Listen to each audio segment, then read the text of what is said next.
Assalamualaikum. Halo siswa-siswi SMP IT Insan Sejahtera. Bagaimana kabar kalian di rumah? Mudah-mudahan selalu dalam keadaan sehat walafiat dan dalam lindungan Allah Subhanahu wa taala ya.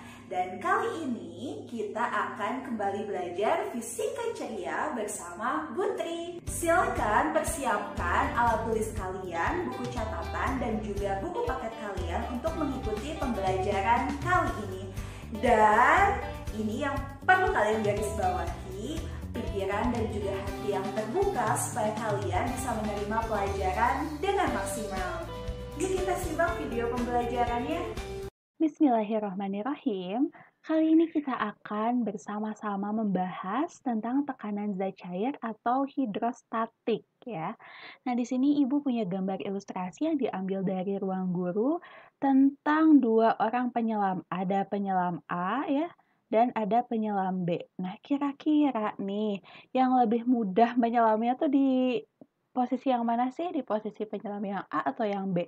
Ternyata posisi untuk penyelam yang A itu lebih sulit berenang gitu ya, dan ternyata tekanannya itu mempengaruhi telinga loh gitu ya. Biasanya semakin dalam menyelam itu telinga kita semakin sakit. Nah, di sini pun memang ada tekanan hidrostatis itu yang dialami oleh penyelam A dan penyelam B.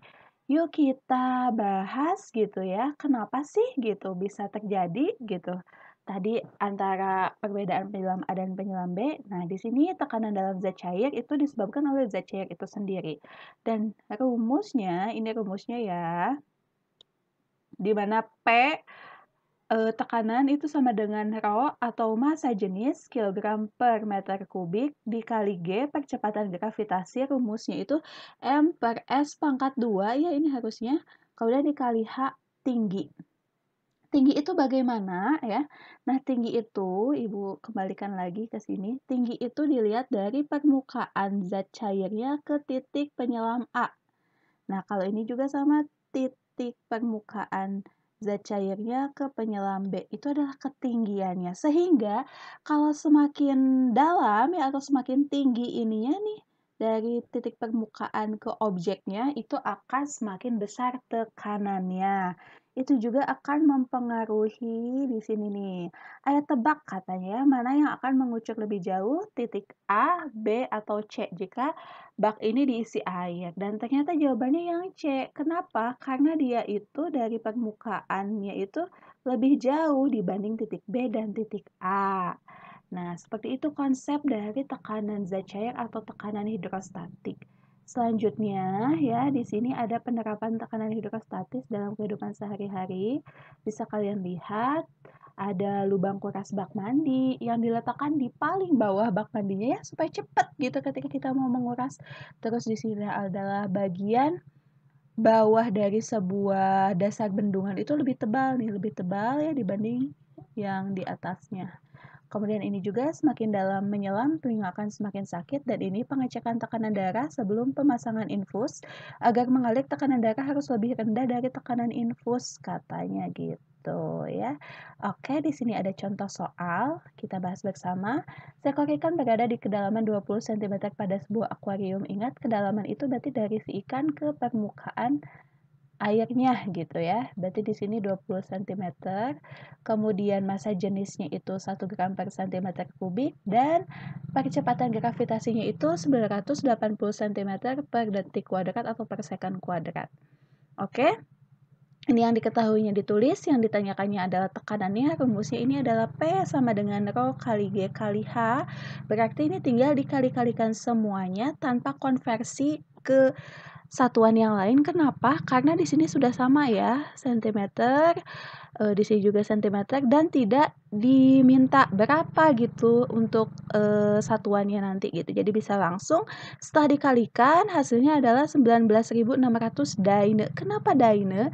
Jadi Dine ini merupakan satuan untuk tekanan namun bukan SI gitu ya. Karena SI-nya apa? SI-nya itu Pascal atau Newton per meter persegi gitu ya. Ini Dine ini bisa digunakan ketika satuannya bisa kalian simak atau bisa kalian lihat ini satuannya. Kalau satuannya seperti ini, berarti tekanannya bisa menggunakan Dine. ya. Oke, supaya lebih paham lagi, di sini kita akan langsung ke contoh soal ya yang ada di modul kalian. Nah, di sini coba kalian analisis apa yang diketahuinya. Yang diketahuinya itu berarti di sini ada massa jenis air, berarti rho air yang diketahuinya itu adalah 1000. Nah, di sini kilogram per meter kubik. Kemudian apalagi G-nya gitu ya. Berapa G-nya? Di sini 10 meter per second kuadrat gitu. Kemudian H-nya berapa? Nah, H-nya itu harus diingat dari permukaan zat cair ke ikan.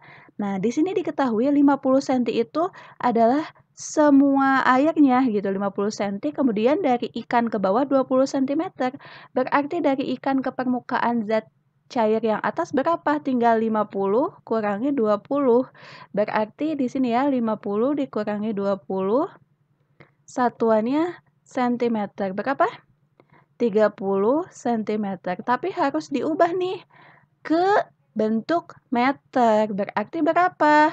0,3 meter ya, karena dibagi 100. Oke, yang ditanyakannya itu adalah tekanannya. Berarti bagaimana rumusnya? P sama dengan rho dikali G dikali H. Berarti 1000 ya, dikali 10 dikali 0,3. Berapa jawabannya? 3000 Newton per meter persegi. Selanjutnya kita akan membahas mengenai hukum Pascal ya. Bagaimana sih hukum Pascal itu dalam kehidupan sehari-hari? Bisa kita lihat nih, contohnya itu adalah dongkrak hidrolik ya, untuk mengganti ban di mobil gitu ya. Kemudian ada mesin hidrolik pengangkat mobil yang biasanya ini digunakan ketika mencuci mobil gitu ya, di tempat pencucian mobil yang mobilnya diangkat ke atas.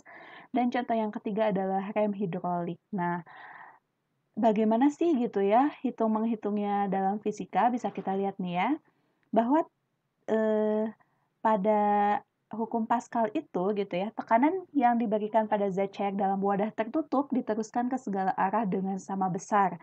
Nih ketika di sini gitu ya, zat cairnya itu masuk gitu, dia itu akan menekan gitu. Ketika ditutup gitu ya, di sini ditutup. Nah, itu akan menekan sama besar sehingga keluarlah rumus seperti ini rumusnya ya. F1 per A1 sama dengan F2 per A2. F1 itu apa? Gaya yang diberikan pada penghisap. Nih, kan ini ada dua permukaan ya, ada permukaan yang kecil, ada permukaan yang besar gitu. Yang kecil itu kita beri kode 1, yang besar itu kita beri kode 2. Sehingga F1-nya itu berarti gaya pada penampang yang kecil per A1. A1 itu apa? Luas penampang yang kecilnya sama dengan F2 atau gaya yang pada penampang besar per A2. A2 itu adalah luas penampang pada penghisap yang besar ya. Oke, kita akan langsung nih ke contoh soalnya supaya kalian bisa lebih memahaminya. Nah, di sini di F1-nya 20, kemudian A1-nya 25 cm persegi, A2-nya 50 cm persegi, dan F2-nya yang akan kita cari ya.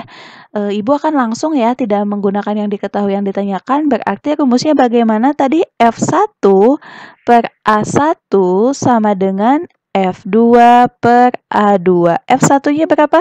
20 per A1. Nah, di sini satuannya itu cm, berarti 25 dikali 10 pangkat negatif 4 untuk mengubahnya dari cm persegi ke meter persegi dikali 10 pangkat 4 ya. Kemudian sama dengan F2 per A2-nya berapa? 50 dikali sama nih, kali 10 pangkat min 4 gitu ya. Supaya apa? Supaya satuannya jadi meter persegi. Jadi meter persegi, di sini satuannya Newton. Oke, bagaimana sesudah ini? Langsung kali silang ya. Ini kali silang gitu. Ini juga kali silang. Sehingga 20 dikali 50 itu adalah 1000.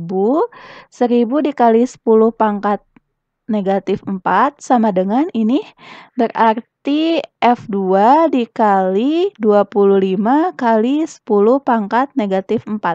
Karena di sini ada 10 pangkat negatif 4 di sini juga sama, kita bisa langsung coret sehingga di sini F2 sama dengan 1000 dibagi 25. Hasilnya adalah 40 Newton. Seperti itu. Mudah bukan untuk mencari salah satu komponen dari persamaan hukum Pascal? Demikianlah video pembelajaran pada hari ini. Mudah-mudahan kalian semua yang ada di rumah bisa memahaminya dengan baik. Dan jika ada materi yang belum dipahami atau tidak dimengerti, kalian bisa langsung bertanya kepada Ibu melalui pesan WhatsApp. Ibu tutup, billahi taufiq wal hidayah. Wassalamualaikum warahmatullahi wabarakatuh.